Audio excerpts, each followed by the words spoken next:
सभी भाइयों को जय जय सीताराम। मेरा आप लोगों से एक निवेदन है कि ये मानव शरीर बड़े दुर्भाग्य से मिलती है, बड़े कर्मों से मिलती है। कहते हैं 84 लाख योनि हमें भुगतना पड़ता है, तब ये मानव का एक चोला मिलता है। अगर इस चोला मिला है तो इसमें एक ऐसा काम करे जिससे हमें बार बार ये मानुष होने का मिलता रहे। तो दोस्तों, आप लोगों से मेरा यही निवेदन है, ये कहानी के मध्य से आप लोगों को मैं समझाने की कोशिश करता हूँ। मुझे पूर्ण आशा है कि आप लोगों को समझ में आएगा। अब आए जैसे आए वैसा आप लोग मुझे कमेंट में जरूर बोलना। एक गरीब इंसान था, मियाँ बीवी थे, एक बच्चा था।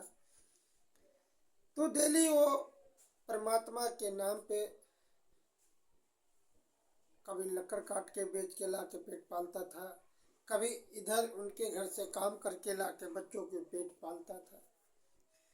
उस घर में एक खुशी हुई, एक बच्चा हुआ। बच्चा धीरे धीरे धीरे धीरे परवरिश किया, बड़ा हुआ, पढ़ा लिखा। अपने मेहनत के कमाई से करके दर दर की ठोकरें खा के बच्चों को पढ़ाया। आशा था कि मेरा बच्चा इस योग होगा तो हो सकता मेरा गरीबी दूर हो जाए।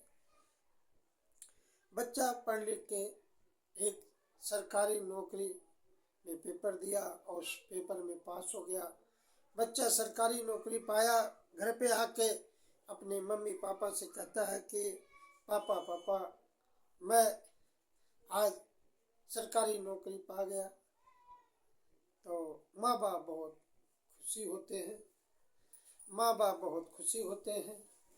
उस खुशी में माँ बाप ने एक छोटा सा प्रोग्राम खुशी मनाते हैं और कीर्तन भजन करते हैं, परमात्मा को याद करते हैं।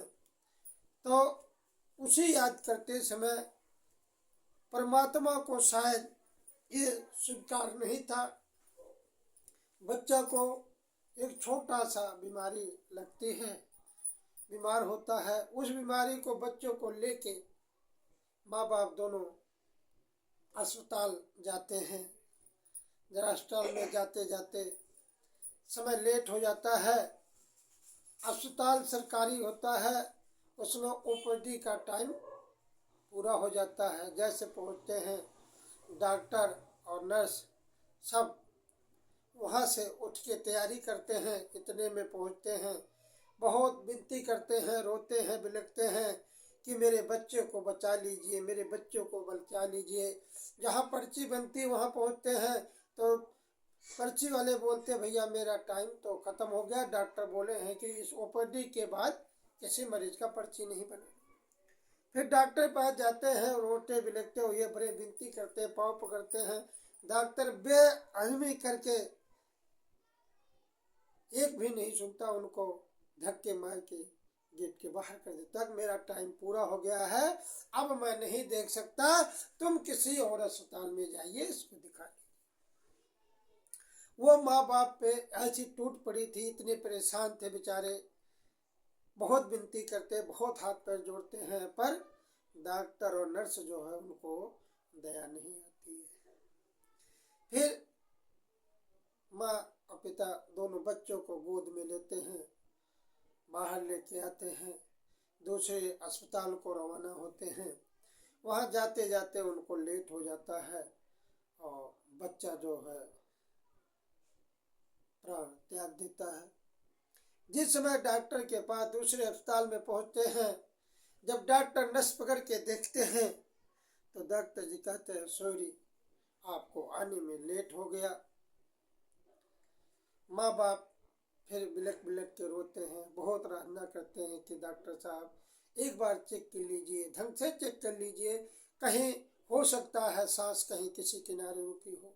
बहुत विनती करते हैं, बहुत कुछ कहते हैं, पर डॉक्टर जी समझाते नहीं, मैंने सही तरीके चेक कर लिया है, इनको हार्ट अटैक आया हुआ था, आपको लाने में देर हो गई, थोड़े समय और पहले आ गए होते, हो सकता है मैं कुछ कोशिश करता, माँ बाप के दिल पे नहीं मानता है, बार बार विनती करते हैं, डॉक्टर साहब समझाते हैं ले जाइए इनको घर पे और इनको सही तरीके ध्यान संस्कार कर लीजिएगा। माँ बाप रोते हुए घर ले जाते हैं बच्चे को और उनका देह संस्कार करते हैं। थोड़े समय बीतता है, उधर डॉक्टर का लड़का होता है, डॉक्टर का लड़का थोड़ा बड़ा होता है, फिर धीरे धीरे डॉक्टर का लड़के घूमता खेलता है।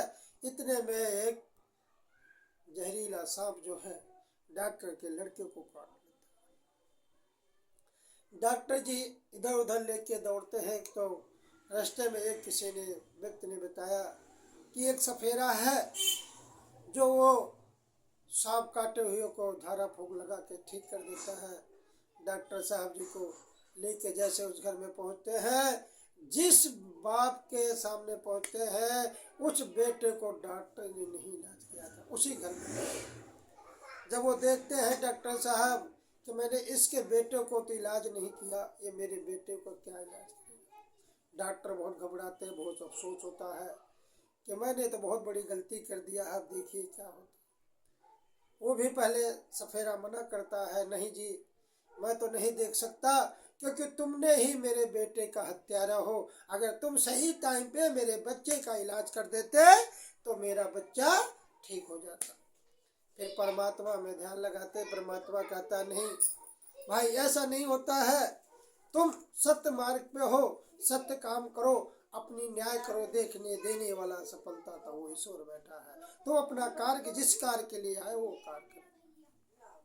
इतने में सफेरे जो होता है डॉक्टर के बेटे को झाड़ा फूंक लगाता है और उनको खून निकाल के बच्चे को जीवित करता है। बच्चा जब उठ के खड़ा होता है, बुलाता है बेटा उठो। बच्चा जब उठ जाता है, डॉक्टर बहुत पछताते हैं, कहते हैं जब हंस उड़ गया तो बाद में पछताने से क्या फायदा। कहावत है जो बंदूक से अगर गोली छूट गई तो वापस लौट के नहीं आती, जो इस जुबान से जो निकल गया वो वापस लौट के नहीं आता। तो दोस्तों इसलिए कभी भी ऐसा ना करिए जो किसी को आपका किए हुए को कर्म को पछताना पड़े।